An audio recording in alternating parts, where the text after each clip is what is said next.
let's go. Got him. Got him. We got him. We got him. Whoa, whoa, whoa, whoa, whoa, whoa. We got him. Well, obviously, we're very pleased that we finally got Volunteer out here at Weirs Valley. And it's been 3 weeks and 2 days. We've been chasing them all over Kingdom Come, it seemed like, from high mountains to low valleys and everything in between. We got a call this morning from a gentleman who was renting a cabin out here in Weirs Valley. And he was about to leave and check out, but he saw the eagle all day yesterday in a tree above his cabin, also on the rooftop. One of the neighbors brought it to his attention that it wasn't a wild eagle, that it was possibly the eagle that escaped from Dollywood. And they were right about that. Since we had already seen Volunteer out here on Sunday and couldn't capture him in another location in Weirs Valley, we had a pretty good hunch that when we got the call from Weirs Valley that it was going to be a good find. So we finally found him in a tree, set our traps. He went down to one of our traps twice and kind of escaped a little bit. This was not the big netted trap. This is a hawk trap with fishing line loops that you get your talons caught in. And he came down twice, got caught twice by one toe, and got away just as we were running toward the trap. Then we pulled that trap away and used our big netted trap, the spring-loaded netted trap, which has about an 8-foot diameter. And we just sat in the woods patiently, waited for him to come back down, and he very cautiously walked toward that trap. He wasn't ready to catch. He was a little bit suspicious of it, and finally jumped into the middle of it, grabbed a piece of food, and as soon as he put his beak down, I told Rob, push the button. Now we've got this food in here. We've actually got the food all tied together on a string. There's a string going from the fish to the rat to the quail, and we've got spikes in the ground that I pounded earlier, and this will prevent the bird from just stealing the food. He'll try to, but he won't be able to because it's nailed to the ground. And so the next thing he'll do is land on it and try to bite it with his beak, and that's when we're going to press the button and get him. This is what he normally eats at Dollywood: trout, white rat, and quail. And so if anything's going to attract him, his regular diet will, and we're hoping this works. Okay, let's see. Rob, I guess we'll go over there in the woods and wait. He's up in that tree. He's in one of those trees in the woods right there. We don't want to disturb him. Let's go. He puts his talons on the food, and then we'll, as soon as he takes one bite, we'll press the button. Yeah, he's getting...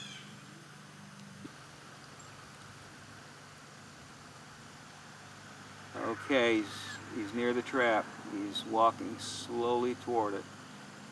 A little bit suspicious. Let's wait till he actually hops on the food. He's walking over there. He's on the food. Okay, let him bite it.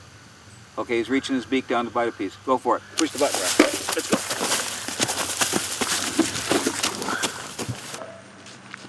Got him. We got him. We got him. We got him. Whoa, whoa, whoa, whoa, whoa, whoa. We got him. And we were just so happy you couldn't believe, and I was just praising the Lord for answer to prayer. This eagle, although we checked him out, and although he may have been getting a little bit of food, he still was a little bit thin in the keel, and that's the way you can tell how much they've been eating. And but it's just a matter of time that he might have gotten into trouble, got hit by a car or a truck trying to get some dead food on the road. Also, he seemed to favor always landing over houses and in a tree over a house or a building, trying to, I guess, replicate what it looked like at Dollywood when he got fed over there. And so that we knew whenever we got a call that he was up in a tree over a house, we thought it would be a pretty good hunch that he would be there. And of course, the world of cell phones are great because we receive so many calls from people all over East Tennessee. That looks good. Okay, and there's the band. A lot of people couldn't see that band, but it was there on the right leg. Okay, here I'm looking. Okay, let's put a quail and a rat inside here and let him get a big dinner, which he hasn't had in a long time. Toss it in there and we're gonna let him go in. Go on, buddy. Go eat. Go eat. Go eat. Go eat. You're finally home. Oh, he just grabbed that quail as quick as can be. Look at that. He just grabbed it. You might be able to get it right through here. Grab it underneath here. Yeah, he's eating it. See the quail? He's very hungry. He didn't hesitate to grab the quail at all. He just went right for it. All right, man. Enjoy that meal.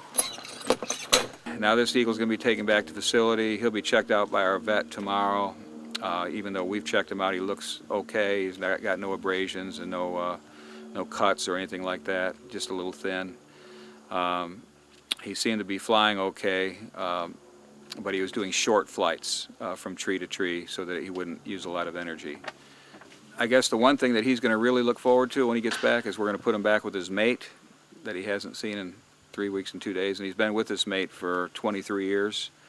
It's going to be, I think it'll be a happy time for him. And if we hadn't have found him now, he probably would have gotten injured or shot or something, killed by a predator, another predator. He was just too friendly with people and kept seeking out people for food. So, your house is located right here next to the field where we caught the eagle, and you guys had spotted the eagle yesterday. Tell me how that all came about. Well, about 6 p.m. yesterday evening, we was just out playing football here in the street. Then all of a sudden I seen a big bird come out of the weeds behind my little brother here, and it swooped up behind him and soared out through there, and I ran in and got my parents and everything, and we walked back over and I seen him sitting on top of the house. He's just sitting up there, and we all took pictures and everything, and he's as friendly as can be. He just sit up there the whole time. What was your story when you saw him? Tell us what you saw. I just saw it when I was throwing the football. My brother screamed that was a bald eagle, and it was pretty cool. Yeah, flew right over your head, basically, huh? Yeah. I've hunted all my life, and I've never seen anything like it. When I seen the white head, I just knew it was the eagle. We're gonna pack it up, head home, and we thank all the radio stations, the TV stations, the newspapers, everyone that's helped us out, keeping the word alive about this bird. You know, just when you felt like you were giving up, you just got to keep going, and every one of those calls that we got as a result of the media broadcasts were amazingly helpful to us. Without them, we would have never found the bird. I mean, it's just literally like trying to find a needle in a haystack, I mean, or an eagle in a forest. This land is all forest around here, and it would have never happened without the phone calls. So we thank everybody that called, all the people in East Tennessee that were concerned about Volunteer, and all the media that were so diligent about keeping his story alive until we could actually find him and catch him. When we got the bald eagle back, I felt relieved. You know, it was 3 weeks, 2 days trying to get him, day and night, sun up to sundown. Every call we got helped, everywhere we went. It's been a long process, but we finally got him back, and that's the important thing. Now it's just to get him home and make sure he's okay. And that includes blood work, physicals, and the whole 9 yards. So we're off. We did it, bud. We did it. We did it. With the help of a lot of people, we did it. But I'll tell you what, we're worn out. Yeah. Adios, Weirds Valley. Let's go home. Let's go home. All right.